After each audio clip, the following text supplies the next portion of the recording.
Hello class, this is Demetrius Wilson with BA 156. We are now on Chapter 10, Developing Business Presentations. Very important for all of you, whether it be in courses or be at your place of profession, that you need to know and understand how to develop, present, and follow up on a business presentation.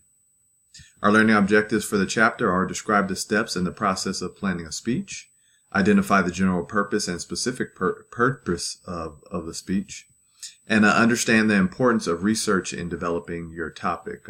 It's not just off the top of your head. You have to know, understand, and learn, and make sure that your knowledge is top-notch before you start speaking about a topic. Use resources to gather information effectively. Our additional learning objectives are: document your sources correctly and avoid plagiarism. Describe common myths and realities of public speaking. Overcome common obstacles in public speaking. Some of us may need help with that. That's what some of our discussions are geared towards this chapter. So we start with the steps in the process of planning a speech. So first you start with the purpose of the speech. If you don't have a purpose, then why make the speech? You're absolutely wasting time. Its projected time length, if you have 30 minutes, if you have an hour, if you have 2 hours. The appropriateness of the topic for your audience, like is it fitting for them, or is it something that you shouldn't be sharing with them? The knowledge or your knowledge of the amount of information you can access on the topic. So can you access a plethora of information, or is it very, very limited? All right. The 5 general purposes of speaking in public. Number 1 is a speech to inform. I want to inform you of ABC. Speech to demonstrate, just like the Home Shopping Network, I want to demonstrate, or like a cooking channel, I want to demonstrate this is how you make a dish. Speech to persuade, I want to persuade you to vote for me. Speech to entertain, probably possibly comedy. And a ceremonial speech at a graduation, something like that. There's ceremonial speeches that occur. All right, so choosing a topic. You want to identify an area of knowledge or an issue that deeply interests you. It's always better if it interests you because it'd be easier to speak about. If something dry and boring to you, it's definitely going to be delivered in dry and boring to your audience. To save yourself time in selecting a topic for the speech, you want to consider the information you already have close at hand, right? So if you have the information, no need to reinvent it. Conduct a search in your subject area to get an overview of the topic and the subject. Topics should be appealing to the audience, right? So it's, like I said, don't want to put people to sleep. Compatible with the audience's interests, expectations, norms, or customs, or they don't want to hear what you have to say. Choose a topic in which you have natural aptitude and knowledge base, right? So you have a natural aptitude and a natural knowledge of what you're speaking of. Consider topics that are new and clear. That's always interesting to individuals. It's very interesting to me, something new, something innovative. If I see something on my ESPN app and it's new video, like, hey, let me check this out. Possibly controversial. Those things are very provocative and people get excited and choose a side on those. So those are always, topics that, you can get a lot of people to check out.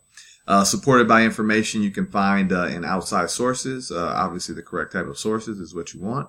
Interesting to you, like I said, if it's not interesting to you, you won't be able to relay it to somebody else and make it interesting to them either. Then you want to use your self-inventory, right? Some things that are in your head that maybe you know about a topic that other people don't know, or maybe it's not even stated in the textbook. So writing your thesis statement, a short, specific sentence capturing the central idea of your speech. So you have a central idea, and your speech is gonna be predicated on that. So focus on that. The thesis statement should be a declarative statement, be a complete sentence, right? Not just a half a sentence, a part of a sentence. It needs to be a complete sentence. It needs to be declarative. It needs to be, definite in what it's stating. Use specific language, not vague generalities, right? You want to be specific in what you're saying, and that's always. And be a single idea. It doesn't need to be all over the place.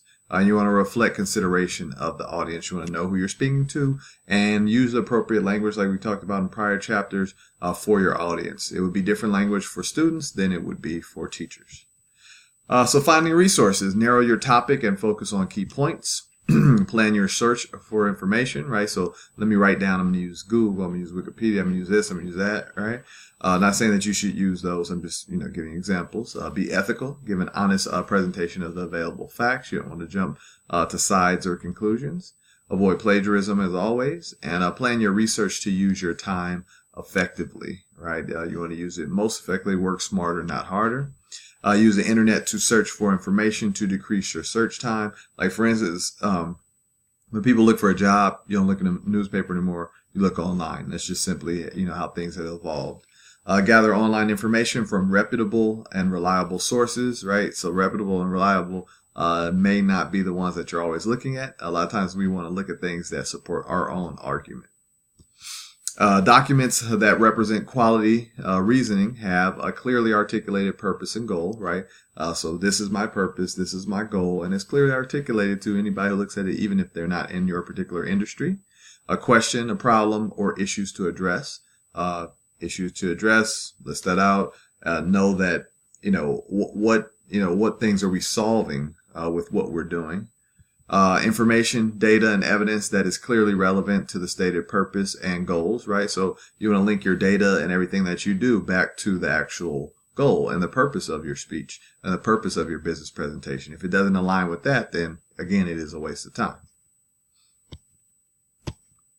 Inferences or interpretations that lead to conclusions based on the presented information, data, and evidence. Frame of reference or point of view that is clearly articulated. And I want you to do the imaginary underline right there for clearly articulated. Assumptions, concepts, and ideas that are clearly articulated. So everything, just basically take those last two bullet points as it needs to be clear. People need to understand it. Doesn't need to be a lot of industry jargon. It's just something that people need to understand. So compiling information has 7 major steps. So sensitivity, right? So there might be some sensitive documents, sensitive information, and you don't want to, convey that to everyone else. Exposure, assimilation and accommodation, incubation, incorporation. So you want to incorporate it all into your document. Production, you want to put it out there. Then you want to revise it because these other individuals have some feedback for you in return for what you've or the document or the business presentation that you produced. Myths and realities of public speaking. So much fun. So speaking in public is not like killing lions. It's definitely not that hard. You don't have to be perfect. We all make mistakes. I joke around, tell everybody at work, I make 17.5 mistakes a day. Doesn't really affect anything. So, people think you have to be perfect, but you don't. Organization is the key to success. If you know what you're doing, know your topic, and you organize 1, 2, 3, 4, 5 bullet points, 1, 2, 3, 1, 2, 3. It makes things much easier and flows much smoother, much more smooth. Speaking in public is like participating in a conversation. In one of the videos, it talks about some different people from different walks of life who are really good at public speaking. And he said, the commonality between them is the fact that they're just having a conversation. Like I'm having a conversation with you, and I try to emulate things like some of those examples of people that they provided. But want to have a conversation. If you have a conversation, then people tend to understand exactly what you're pointing your finger at or what you're trying to get to. Obstacles in your presentation. Code languages involve specialized knowledge unique to a group. It's always a roadblock. So if you have jargon, like say, this guy, he's the SME, and people are like, well, what is a SME? That makes no sense. Is it Smeagol from Lord of the Rings? No, it's a SME. SME is a subject matter expert. But that's jargon that everybody doesn't know because that's not necessarily in their toolbox in terms of what they've been learning and what they've been doing. That comes up a lot. And I personally don't like it. I like things to be in nice vanilla terms when you're speaking within the company as well. So if you're speaking outside the company, you don't have any of that jargon either. Slang, of course, but now, certain slang words are turning into words that are in the English dictionary. It just depends on how quickly other people assimilate to the words or type of slang words that are being said, and also the meanings as well. Perception varies from person to person, remember, but also perception is reality. So you want to move things to change that perception. Cultural values, role identities, goals, prejudices, and stereotypes act as barriers too, right? Stereotype that these type of people can't do this job. A stereotype, it blocks them from their opportunities. But not true. Stereotypes are not true. Prejudices, not true. But a lot of people, they have to know and understand that how those things fold into that.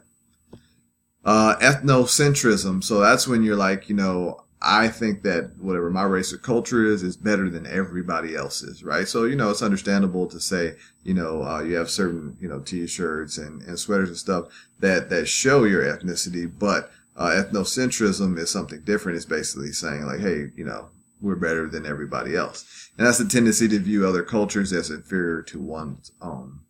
And this is the last slide, but I want you guys to pause right here and look at these different cultural dimensions. I'm not going to read it out, but you guys can read it. You have individualistic cultures, right? And collectivistic cultures. So I want you to look at these different types of cultures, see which one you think you're in, just to know and understand it. And then just know and understand the differences between the six. So you have individualistic, implicit rule, uncertainty accepting rules, the collectivistic rule, implicit rule, and uncertainty rejecting culture's rule. So make sure you stop, pause on this slide, which is the last slide for chapter 10, and just make sure you read all 6 of those. So that's it for chapter 10, nice and short and sweet. If you have any questions, comments, or concerns, please feel free to email me and let me know. Otherwise, I want you all to have a good day and a great week.